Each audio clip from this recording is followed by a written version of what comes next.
Paramashivoham.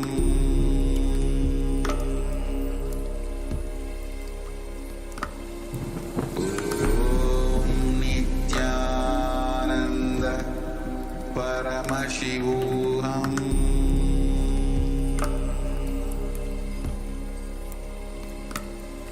Om Nithyananda Paramashivoham.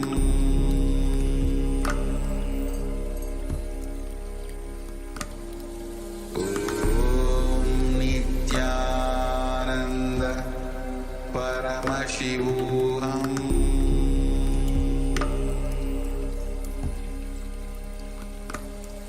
Om Nithyananda Paramashivoham.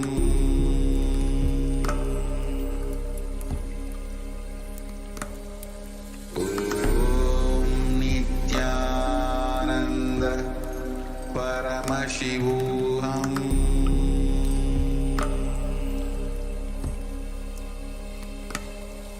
Om Nithyananda Paramashivoham.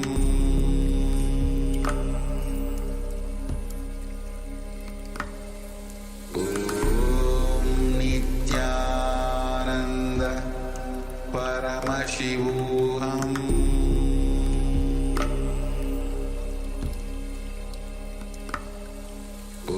Om Nithyananda Paramashivoham.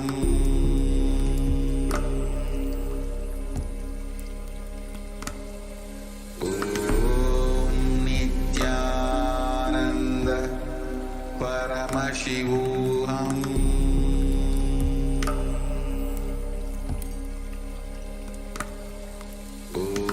Om Nithyananda Paramashivoham.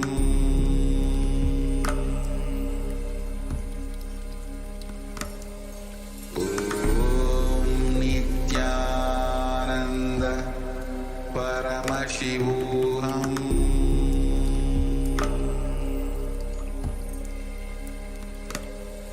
Om Nithyananda Paramashivoham.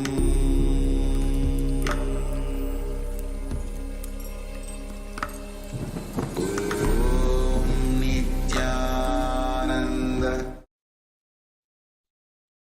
Nithyanandam Paramasukadam Kevalam Jnanamurtim Dvandvatitam Gagana Sadisham Tattvamasyaadilaksham Ekam Nityam Vimalamachalam Sarvadi Sakshibhutam Bhavatitam Trigunarahitam Sadgurum Tam Namami. Nithyanandam, we have an extremely important and significant news for all our viewers, all Kailasa Vasis, all born and practicing Hindus, the 2 billion born and practicing Hindus from all around the world. We have an extremely important and significant news for all of you. The United Nations, OHCHR, has accepted Kailasa's report on enforced disappearances of the Supreme Pontiff of Hinduism and published a report on this. This report has been released on the United Nations website on 5th September 2022.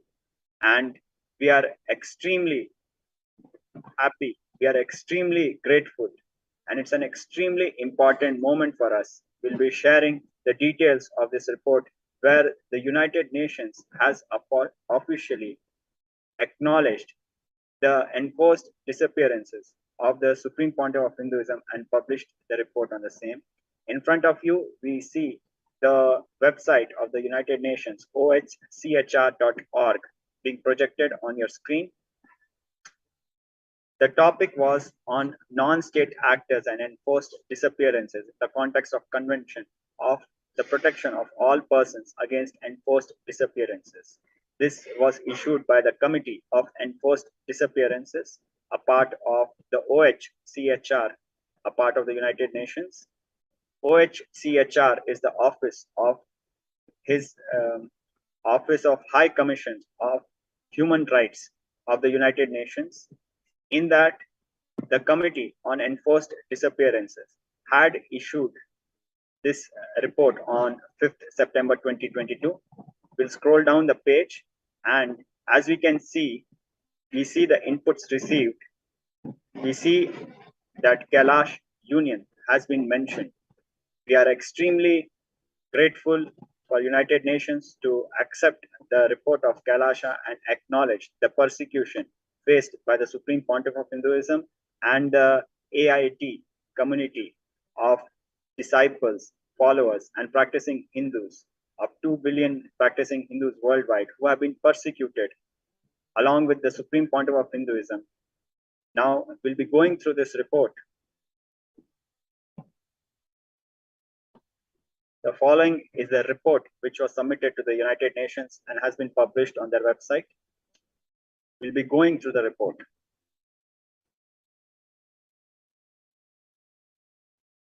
The Aboriginal Indigenous Agricultural Tribes, AIT, led by the Supreme Pontiff of Hinduism, Bhagwan Nithyananda Paramashivam, have been the victim of multiple instances of enforced disappearance by deep state elements, including illegal arrest, detention, various forms of deprivation of liberty, and concealment of fate of whereabouts of the disappeared persons.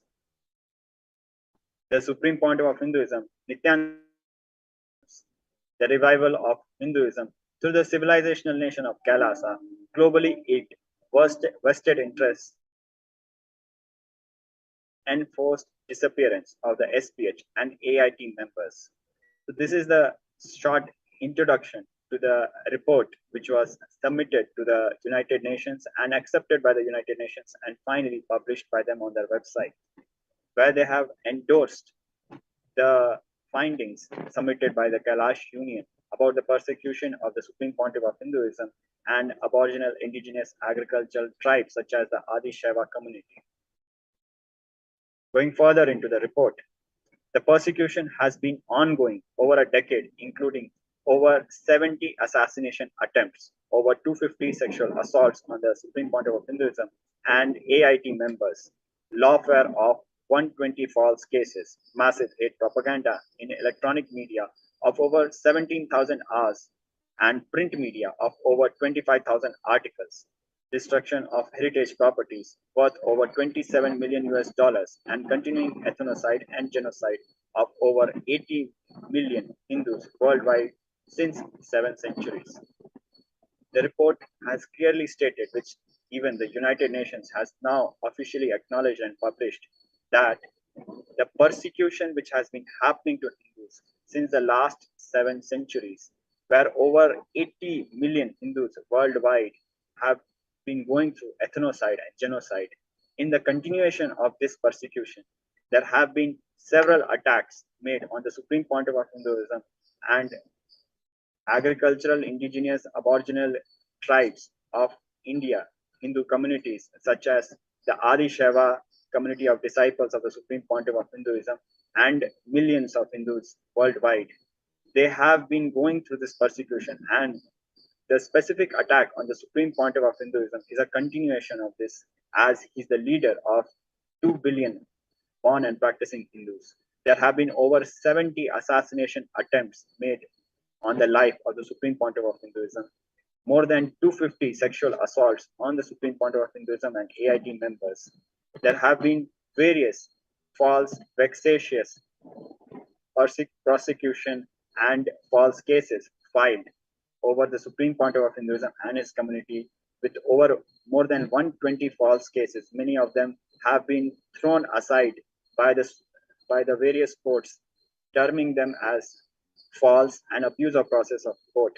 Still, these cases have been used and weaponized to disenfranchise the Supreme Pontiff of Hinduism and his community. It was also coupled with a massive hate propaganda in electronic media, where more than 17,000 hours of hate speech was published on various national, regional, and even few international channels. And more than 25,000 articles were published by print media newspapers, magazines, and through various portals. This was also coupled with a massive destruction of heritage property of over 27 million US dollars. All this destruction was justified because of the cover given by this massive hate propaganda, where the community, where the people, the public lost sympathy, empathy, and care for the AIT community, the Adi Shaiva followers of the Supreme Point of Hinduism, such that the anti-Hindu, Hindu media, deep state elements could carry such a big genocide and ethnocide on the community without any fear of law or without any fear of being shamed or disliked by the people, by the public. This was only made possible because of the huge media propaganda, hate speech, and false propaganda. Going further into the report, the enforced disappearances of the Supreme Pontiff of Hinduism and his community are acts of terrorism, criminal violence, forcing the government to comply to that terror. Generally, terrorists target people due to the high value most governments give to human life and use the media to draw attention to its cause and magnify its limited power. Both attributes seen in the persecution of the Supreme Pontiff of Hinduism and his community. Precise location of the next attack and rendering it impossible to defend itself. The enforced disappearances of the Supreme Pontiff of Hinduism and his community were supported and implemented by, first, keeping the whereabouts and fate of the Supreme Pontiff of Hinduism concealed from his followers and disciples. This made it very difficult for the disciples to plan anything, any kind of protection, any kind of legal protection. The disciples are left powerless and knowledgeless of how to protect their beloved Guru, how to protect their community members, because the whereabouts and the fate has been concealed. Second, beating and kidnapping of initiated monks of the Supreme Pontiff of Hinduism. Third, delegitimizing the Supreme Pontiff of Hinduism by hate propaganda, disenfranchising him of his civil and human rights, prejudicing him from fair representation and fair trial. This has been one of the biggest and most massive attacks done on any human being in the history of mankind. The biggest hate speech attack done on any human being in the planet Earth in the whole history of mankind was done to our beloved Guru, the Supreme Pontiff of Hinduism, just for the very purpose of disenfranchising him from his basic human rights and civil rights, rendering him impossible for him to get fair representation and fair trial in any court of law. This was done by Hindu media terrorist deep state elements to make it impossible for the Supreme Pontiff of Hinduism to survive this massive attack. Fourth, repeated illegal imprisonment with brazen torture, custodial assassination attempts, supported by system justification in various forms, including the common process of bureaucracy, indifference, self-deception, diffuse responsibility, resulting in continued systematic complicity with torture, murder, and genocide. The fourth element, which was used to execute this genocide, these attacks, this forced disappearances, was a systematic use of a justification that after everything is done wrong against the Supreme Pontiff of Hinduism, yet it is him who is blamed. This was done by a combination of two things. One was the media hate propaganda, which made a common public narrative of hate speech, giving the reason, false reasons, why the Supreme Pontiff of Hinduism should be targeted. It gave a public narrative to the hate. Second was a official narrative, which was created by various false cases, false allegation, and false legal processes or a lawfare, which gave a systematic justification for continuing the torture, the custodial assassination attempts, the murder, the genocide, and justifying it by various technical processes like bureaucracy, indifference, self-deception, diffuse responsibility, that is blaming each other, one department blaming other department blaming other department, or blaming non-state actors, one non-state actor blaming another non-state actor, such that nobody is responsible. The crime has happened against the Supreme Pontiff of Hinduism and his community, but it is shown as if nobody is responsible because everybody is pointing fingers at each other, such that nobody is held responsible. And this resulted in continued systemic complicity with torture, murder, and genocide. Because there is nobody held responsible because of the way, in a very complicated and deceptive way, the whole machinery of the Hindu media, deep state elements is working. They were able to conceal their true face and hide the real enemy, the real criminals, and continue the crimes against the Supreme Pontiff of Hinduism and Hinduism at large, the 2 billion Hindus at large. Going further into the report, fifth, well planned multi layer false hate propaganda by the fourth estate media, sustained by moral disengagement, leaving the broader public in a state of willful ignorance, motivated denial, victim blaming, dehumanization, and bystander apathy to even genocide. The effect of this process, as we went through the four steps, which included media hate propaganda, systemic justification, various attacks, what it led to is it made the common public completely disengaged, not to have any sympathy or empathy for the Supreme Pontiff of Hinduism or his disciples or his community or his monks, such that everybody who is unknown to the facts of the matter becomes completely ignorant and wants to stay ignorant because the way the media and the lawfare is being waged, people want to stand away and watch without caring for what is going wrong. That is bystander apathy. Or many engaged in blaming the victims itself. Although the Supreme Pontiff of Hinduism was attacked, he was forced into his quarters and set on fire. It was him who was blamed. This is victim blaming. Dehumanization. Although the Supreme Pontiff of Hinduism was tortured, illegally tortured, and illegal potency tests were carried on him, it is he against whom various cruel jokes were made in public and circulated in the public. Although he was the victim, it was he who was dehumanized and made hate against. All these were made possible by a well planned, multi layer, false hate propaganda by the media, sustained by moral disengagement, leaving broader public in a state of willful ignorance.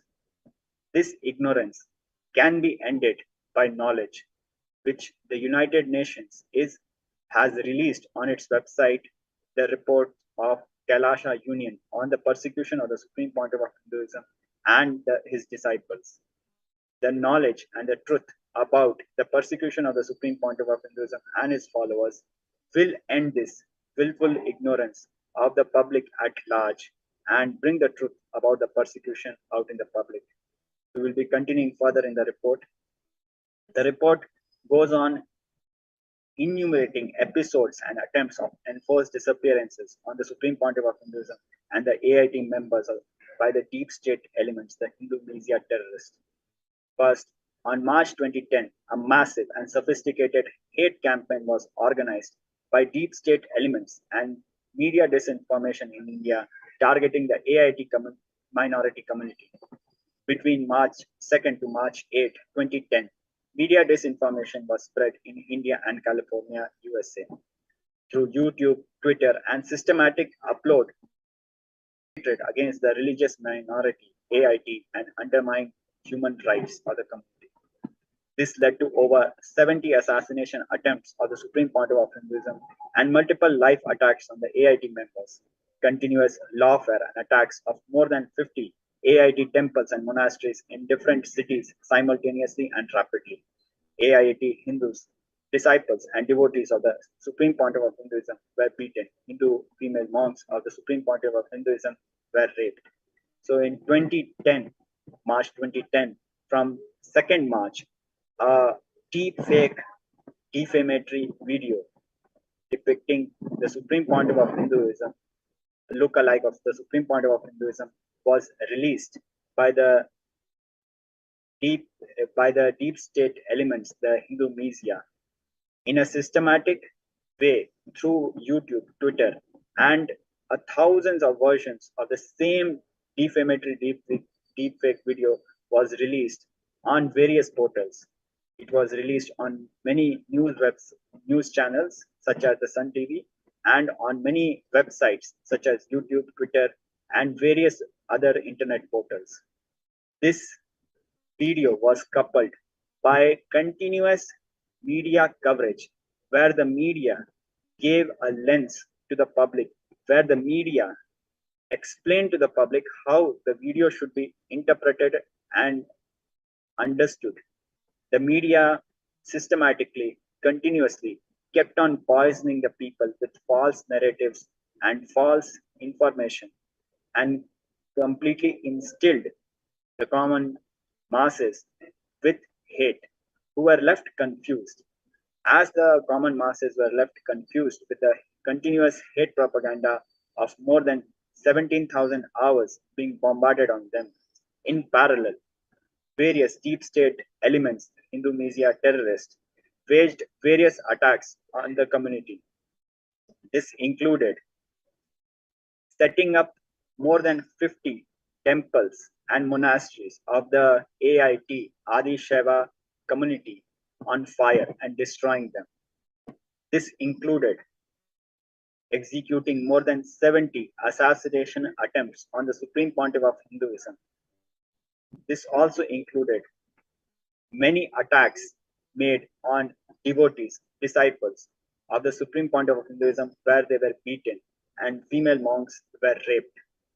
All this was done throughout more than 50 cities around the country, unabated, without any protection from law and order or any protection from the common masses. This was made possible because of the massive, huge propaganda, hate propaganda done against the Supreme Pontiff of Hinduism, which left the common masses completely confused and in a state of willful ignorance, where nobody was interested in caring for protecting the Supreme Pontiff of Hinduism, his disciples, his monks, and his temples and monasteries.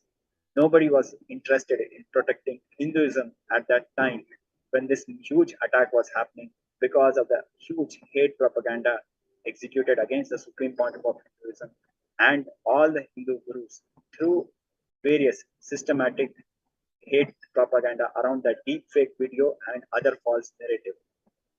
Going further into the report, the Supreme Pontiff of Hinduism was chased by deep state terrorists, by Hindu media terrorists, for over 2,000 kilometers.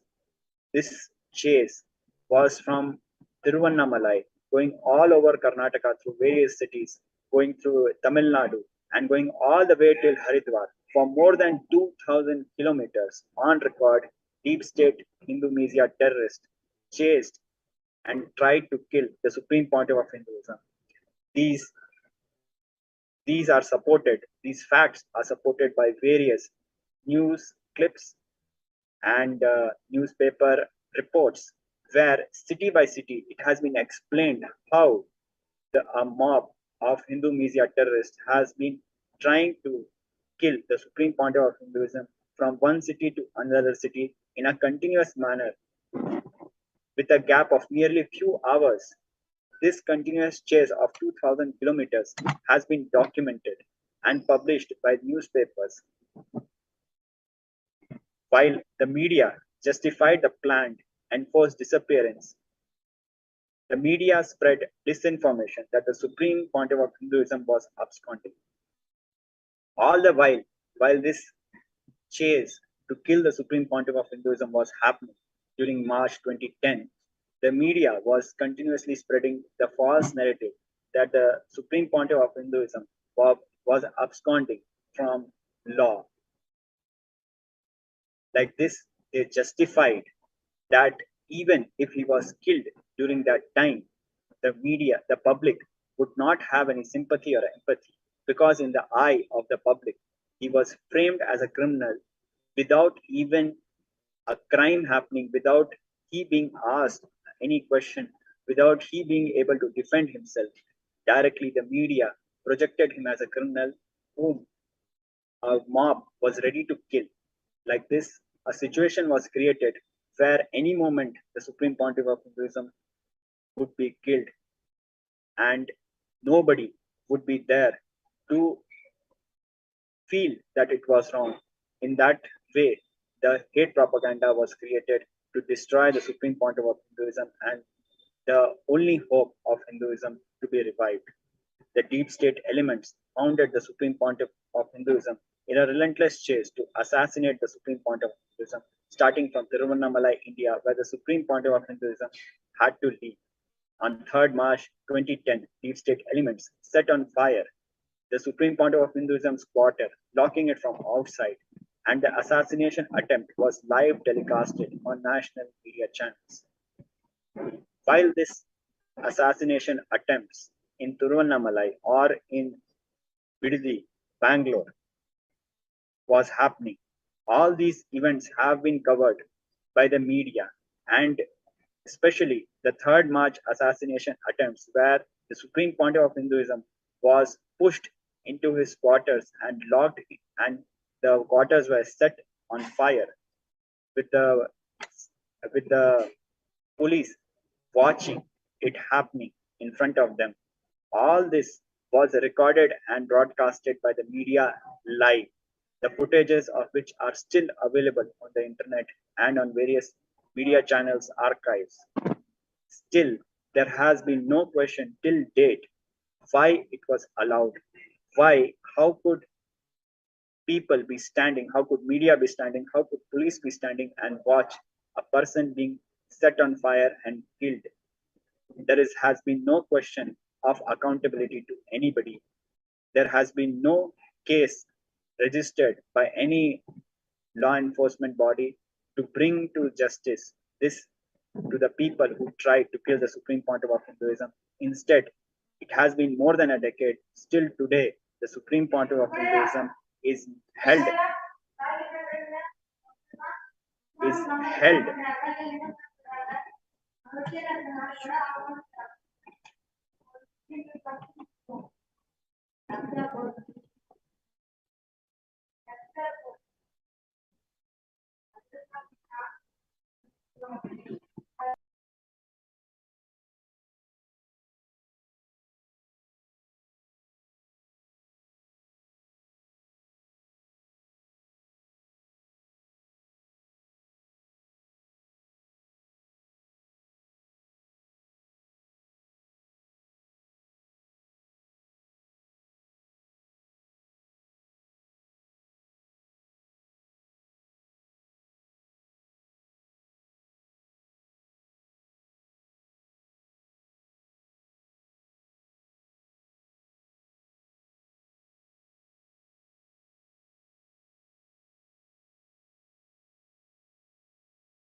continuing on the report. On 3rd March, deep state elements set on fire the Supreme Pontiff of Hinduism's quarter, locking it from outside, and the assassination attempt was live telecasted on national media channels. There were attempts on the Supreme Pontiff of Hinduism and AIT members in multiple places simultaneously, suspecting the, the Supreme Pontiff of Hinduism was at these places. Salem city in Tamil Nadu, Namakkal Ayurvedic Hospital, Sirkari, Embalam, Rasipuram, and Kanyakumari. So we have, as you can see in the report, all these places. The Supreme Point of Hinduism was suspected to be there, and these places were attacked. We have the KAILASA Union has provided citations and evidences for all these facts, and all this has been published by the United Nations on their website.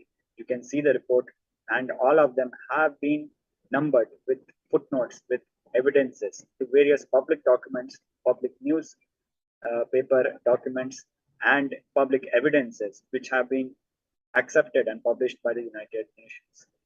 Moving further into the report, AIT members were threatened by government departments and police with malicious prosecution and vexatious litigation, what we call as lawfare, where the law is used as a weapon for warfare. In a matter of 6 days, from 5th to 11th March 2010, three vexatious litigations from three different locations, Puducherry, Sriperumbudur, Coimbatore, were filed against the Supreme Court of Hinduism with the same fabricated accusation of hurting of religious sentiments from multiple third parties. Simultaneously, the same false case was filed against the Supreme Court of Hinduism from three locations. In a matter of less than 4 days, more than three locations and three false cases was filed on the Supreme Court of Hinduism on hurting religious sentiments. Whereas legally, the false case against the Supreme Pontiff of Hinduism was being built on the grounds of hurting religious sentiments. In the media, it was shown that the Supreme Pontiff of Hinduism was being arrested or should be arrested because of he being his look alike being present in a morphed, in a fabricated video. So while the media narrative, which was falsely justifying the arrest, was completely different, the legal tools, the legal weapons, how the law was being misused to somehow illegally arrest the Supreme Pontiff of Hinduism was taking a completely different direction. This gap was never revealed or explained to the public. The public was always made to believe that the Supreme Pontiff of Hinduism, the video, the fabricated video, was the reason why the Supreme Pontiff of Hinduism was to be arrested. The fact remains that in the past 1 decade, the false prosecution against the illegal, the vexatious prosecution against the Supreme Pontiff of Hinduism, to date, it does not involve the video. The video, in fact, is not part of the false case against the Supreme Pontiff of Hinduism. Whereas from the day one, it was always shown as if it is something to do with the video, as if there is some legitimacy to the video, or as if there is some evidence in the video because of which the Supreme Pontiff of Hinduism was to be arrested. It was a lie to that detail. Whereas technically, on some technical legal grounds, the Supreme Pontiff of Hinduism's illegal arrest had to be justified by the Hindu media terrorist, the deep state terrorist. So they filed three false cases from three different locations on the same false allegation of hurting religious sentiments. Though the Supreme Pontiff of Hinduism, the leader of more than 2 billion Hindus, born and practicing Hindus, was being attacked, it was he who was being blamed for hurting religious sentiments. The pictures of the Supreme Pontiff of Hinduism were being attacked and set on fire by deep state terrorists. In this way, the sentiments of the devotees, the disciples and followers were being hurt. The temples of the Supreme Pontiff of Hinduism were being vandalized and destroyed. The deities were being broken. This way, the Hindu devotees and followers of the Supreme Pontiff of Hinduism were being hurt. The religious sentiments were being hurt. The sentiments of Hindus at large were being hurt. But instead of framing this case against the mob, the Hindu media mob, which was attacking and doing all this, the false case of hurting religious sentiments was framed on the supreme point of Hinduism completely illogically. This false case was dismissed and quashed by the High Court in 2014, as late as 2014, 15, and 16. At more than 5-6 years later, these false cases were quashed. But in March 2010, these false cases, fabricated accusations of hurting religious sentiments by multiple third parties, were used as a legal weapon to attack the Supreme Pontiff of Hinduism and justify his assassination by the mob. Continuing further in the report, in several cities and towns, the militants burnt AIT Hindu deities and gave inflammatory speeches demanding the assassination of the Supreme Pontiff of Hinduism and attack on his followers. Such demonstrations were made in Kanchipuram, Tanjore, Kumbhakonam, and Hosur. All these hate speeches made by various Hindu media terrorists are still in public domain in various libraries and in various archives of news portals.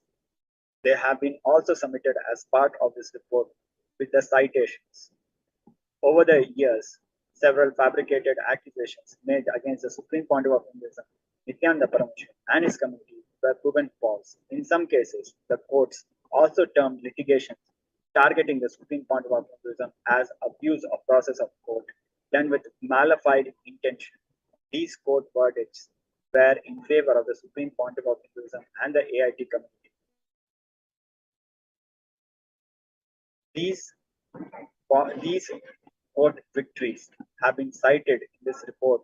As you can see that very clearly the citations have been provided and submitted to the United Nations,